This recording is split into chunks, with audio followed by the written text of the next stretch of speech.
Historias de la economía.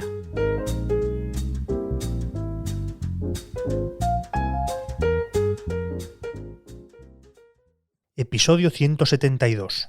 Astor, el primer multimillonario de Estados Unidos.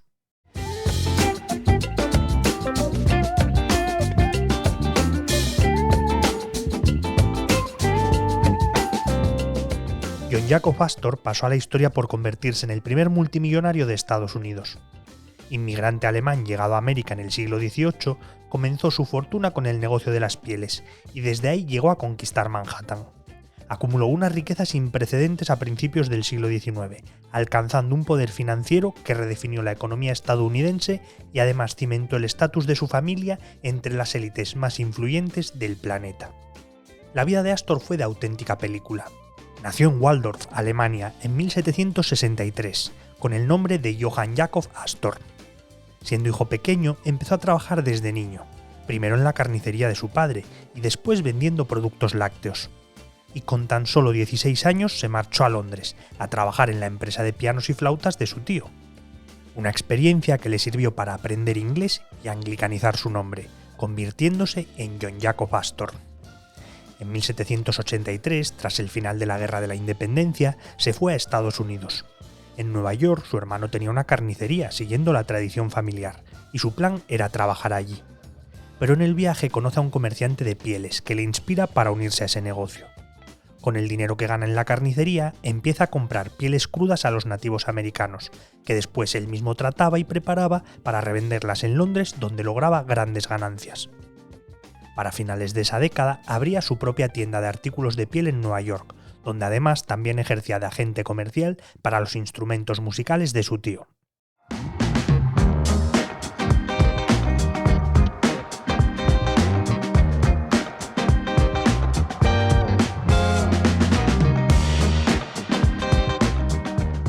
América era un lugar vibrante para los negocios en aquel tiempo. El Tratado de Jay entre Inglaterra y Estados Unidos abrió nuevos mercados en Canadá y en la región de los Grandes Lagos. Astor firmó un contrato con la Compañía del Noroeste, rival de la mítica Compañía de la Bahía de Hudson, y perfeccionó el sistema que enviaba las pieles de Montreal a Nueva York y de ahí a Europa. Para finales del siglo ya era una de las figuras más importantes del negocio de las pieles y contaba con una fortuna de $250.000.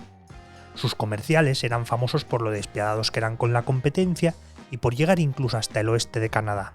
En 1800, siguiendo los pasos de otros pioneros, Astor comenzó a negociar con China, principalmente con opio, pero también con pieles, tés y sándalo.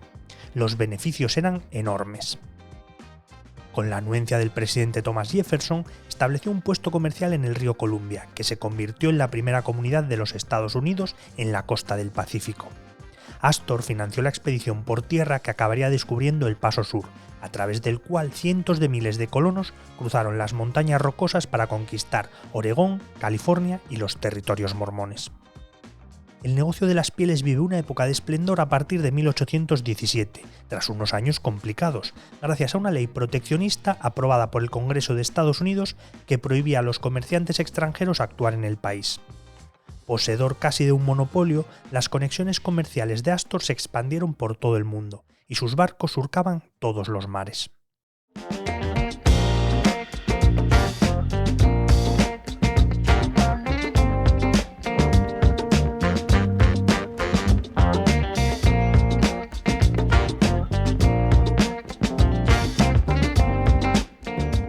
Paralelamente, desde 1799, impulsado por los beneficios del comercio con China, empieza a invertir en inmuebles.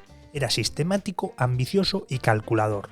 Estaba pendiente de viviendas o terrenos con dueños en dificultades y se los adquiría a precios muy bajos.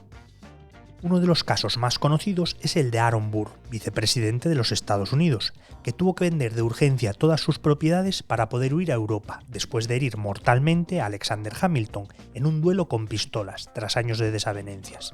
Para Astor fue una auténtica ganga. Auténtico visionario, a partir de 1830, Astor prevé que el siguiente gran negocio será la construcción de Nueva York, que pronto se convertiría en una de las ciudades más grandes del mundo. vendió todas sus empresas y reinvirtió todo el dinero en la compra de grandes extensiones de terreno en Manhattan, más allá de los límites de la ciudad. Su predicción fue acertada, ya que la ciudad empezó a crecer a un ritmo endiablado hacia el norte de la isla y sus terrenos se revalorizaron infinitamente. Rara vez se dedicó a la construcción en sus terrenos, prefiriendo alquilarlo para que fuesen otros los que lo explotasen.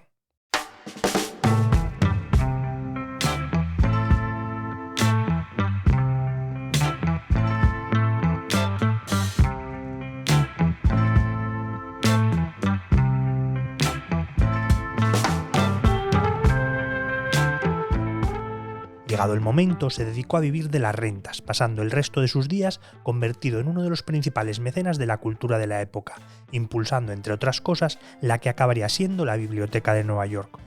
De hecho, uno de los leones que presiden la entrada se conoció durante muchas décadas como Leo Astor y posteriormente como Lord Astor. En el momento de su muerte, en 1848, contaba con una fortuna de $20 millones. Era el equivalente al 0,9% del PIB de Estados Unidos. Corresponde a unos 120.000 millones actuales, lo que le convierte en una de las personas más ricas de la historia del país. Aunque él nunca llegó a encajar bien en los ambientes más elitistas de la ciudad, por sus escasos modales y su fuerte acento alemán, sí que abrió las puertas de la alta sociedad a sus hijos. Fueron sus descendientes los que mejor supieron hacerse con el poder a través del dinero y marcar el destino de la ciudad de Nueva York. Fueron ellos los que construyeron el mítico Hotel Waldorf Astoria. El nombre de Astor sigue vigente en nuestros días, gracias al barrio de Astoria, en Queens, o la ciudad de Astoria, en Oregón, junto con las numerosas calles, parques y barrios que heredaron su nombre en su honor.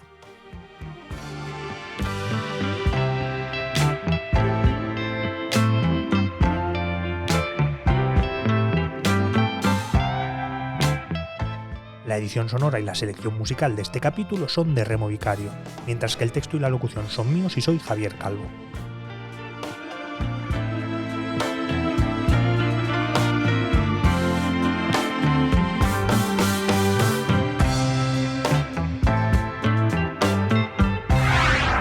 El Economista Podcast.